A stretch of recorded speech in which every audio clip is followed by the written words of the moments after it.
Hello and welcome to Morningstar. I'm Emma Wall, and here with me today to give his 3 sector picks is Jason Pidcock, manager of the Jupiter Asian Income Fund. Hi Jason. Morning, Emma. So what's the first sector you'd like to highlight today? Tourism. This is a very exciting growth area in Asia. Mobility of people across the region is improving, particularly from China, as Chinese people are allowed to travel more freely than before.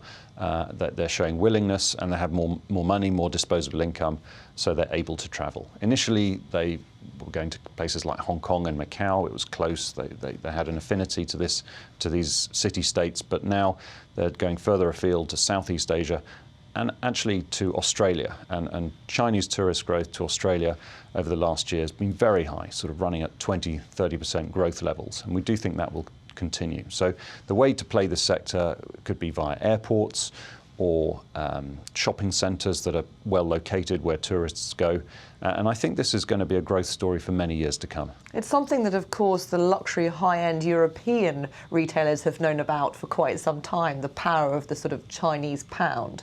But now you say actually they're travelling not just to Europe and not just to those sort of, Chinese tourist destinations, but across the Asia region. Absolutely, and it's mass tourism. So you're right, the high-end tourists, they were noticed first. And the brand companies tapped into those. But now you're seeing mass tourism. They're not just going on package tours. People are going, they're finding their own way around. The shopping centres are really noticing it, selling basic products. Doesn't have to be luxury products, but it's just that increased footfall which really helps. And for an airport, the number of people passing through, that simply means they get more money per passenger, plus their retail offerings within the airport itself. And what's the second sector today? The second sector will be healthcare.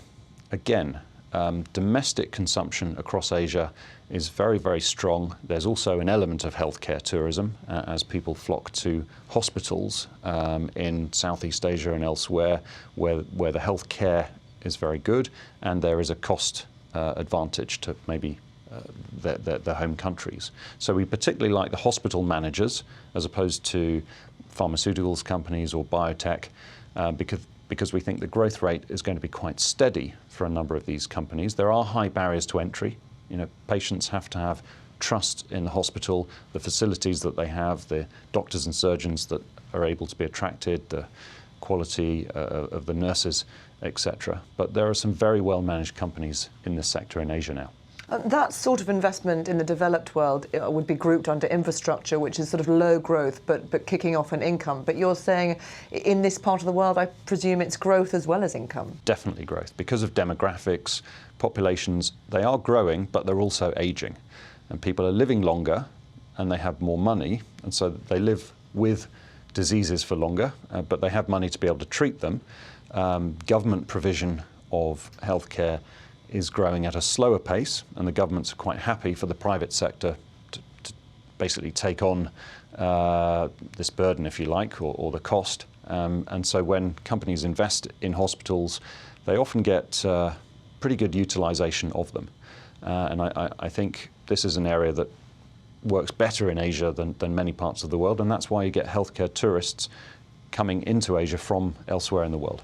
And what's the third and final sector? The third sector, some may be surprised to hear this, is actually property. And there's no property bubble that we should be wary about? There are always pockets of bubbles. There are always cities where there's been too much development and too much leverage taken on. It's less the development side that I'm interested in. It's more the landlords.